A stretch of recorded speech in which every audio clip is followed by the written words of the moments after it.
Okay, नमस्कार दोस्तों।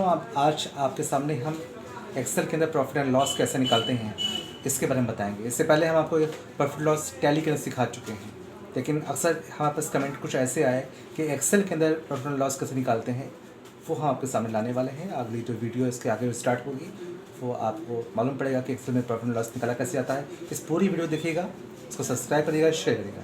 Thank you. देखिए, आशा है इससे पहले हम बहुत सारी वीडियो बना चुके हैं, आपको सब अच्छी लगी है। आज हम एक्सेल के अंदर प्रॉफिट एंड लॉस कैसे निकालते हैं इसके बारे में हम समझाने जा रहे हैं। एक्सेल में प्रॉफिट एंड लॉस कहा जाए, आय व्यय कहा जाए, लाभ हानि खाता कहा जाए, ये चीज़ एक ही होती है। इसके बाद में हम एक्सेल के अंदर स्टॉक कैसे निकालते हैं, बिल्स कैसे बनाते हैं, जीएसटी कैसे मेंटेन करते हैं, ये आपको बताएंगे। तो इस बार सवाल जो आप लोगों के कहने पर, कमेंट करने पर जो हम आपको दे रहे हैं कि एक्सेल में प्रॉफिट एंड लॉस कैसे निकालते हैं, तो इसको पढ़ने के लिए सबसे पहले हम एक्सेल सॉफ्टवेयर खोलते हैं। मैंने खोला। मुझे प्रॉफिट एंड लॉस को समझने के लिए सबसे ऊपर अगर हमने 4-5 लाइनों को, यानी कि हमने एफ तक की सेलेक्ट कर लिया और इसको मर्ज कर दिया। इसके अंदर मर्ज करने के बाद इसके अंदर मैंने लिखा profit and loss, PROFIT and loss, ये टाइप किया। हम चाहें तो इसको बोल्ड भी कर सकते हैं, बोल्ड कर लिया। और इसका फॉन्ट का साइज भी इसको यहाँ से होम में जाकर के, फॉन्ट मेनू में जाकर के इसका साइज भी यहाँ से बड़ा कर लिया, मान लीजिए 20 नंबर का, ठीक है। इसके बाद हम नीचे यहाँ पहुंचे। हमने लिखा है यहाँ पर इसमें फर्स्ट कॉलम के अंदर आइटम, ITEM, आइटम। आइटम के नाम को स्प्रेड करना, जैसे मान लिया अरहर, मान लिया उड़द, ऐसी चावल। हम चाहें तो चावल की वैरायटियां भी एक्सप्लेन करते हैं कि बासमती या आशीर्वाद, जैसा भी चाहें इसमें हम चावल की वैरायटियां भी जो डिस्क्राइब कर सकते हैं।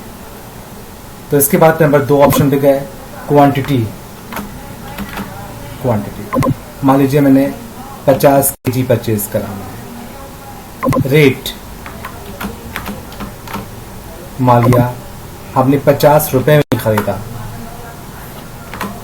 Purchase price,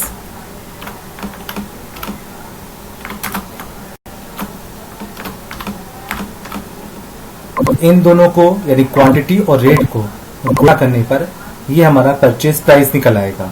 is equal to, निकालते कैसे हैं, इज इक्वल टू बी और सी में हमारा अरहर का अमाउंट और क्वांटिटी लिखा हुआ है, तो बी और सी और 3 वाले रो के अंदर बैठे हैं, तो इन दोनों को आपस में गुणा किया जाएगा। तो गुणा करने के लिए B3, क्योंकि 3 स्टेप पे बैठे हैं, एंड मल्टीप्लाई यानी इंटू C3, इंटर मार देंगे।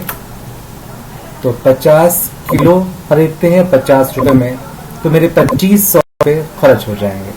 सेम उड़द, मान लिया मैंने उड़द 60 रुपए में लिया, समझाने के तौर पर मैं बोल रहा हूँ, मैं लगभग 70 रुपए में लिया। अब इसी फार्मूले को हम कॉपी कर लेंगे और पेस्ट कर देंगे।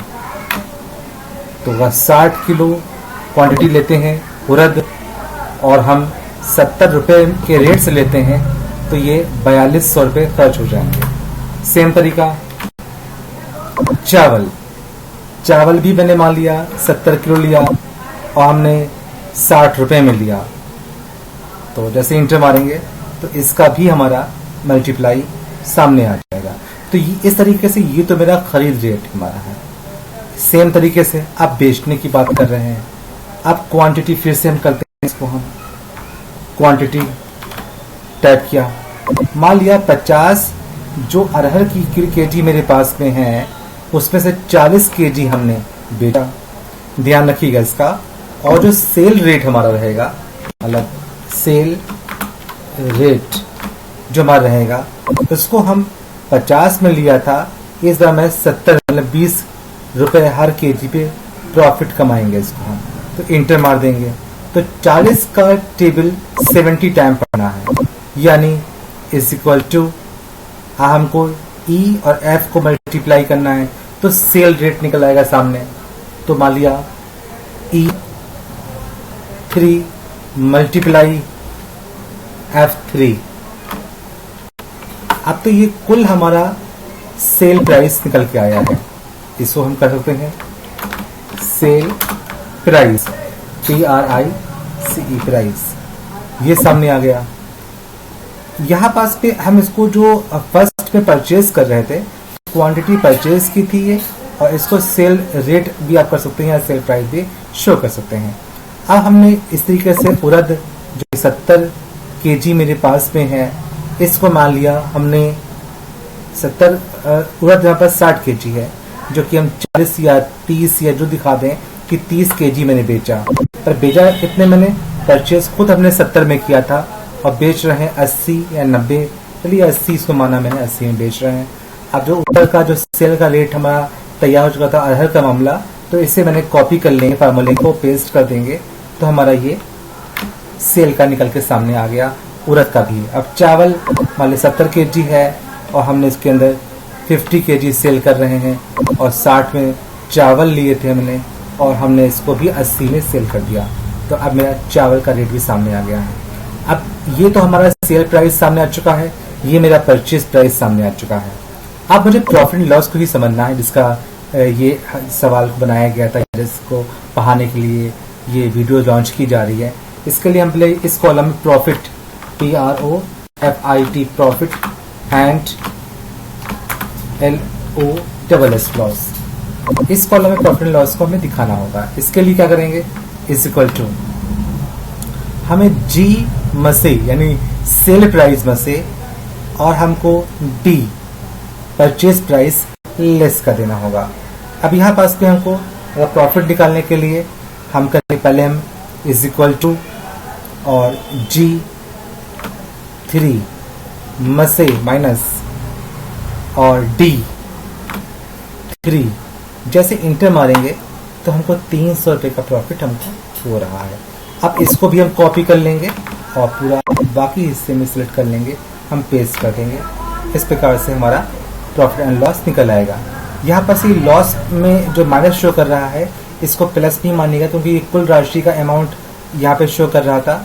इसमें यहाँ पास में जो इसका वर्तमान हमारा दिखाई पड़ रहा है प्रॉफिट कितना होगा, वो सामने दे रखा है। इस प्रकार से आप इसको प्रॉफिट एंड लॉस को जान सकते हैं। अगली वीडियो जो हम बताने वाले हैं, इसके अंदर हम ये बताएंगे आपको कि एक्सेल के अंदर GST कैसे लॉन्च करते हैं। मेरी अगली वीडियो आपको बताई जाएगी। थैंक यू, देखते रहिए और सब्सक्राइब करते रहिए।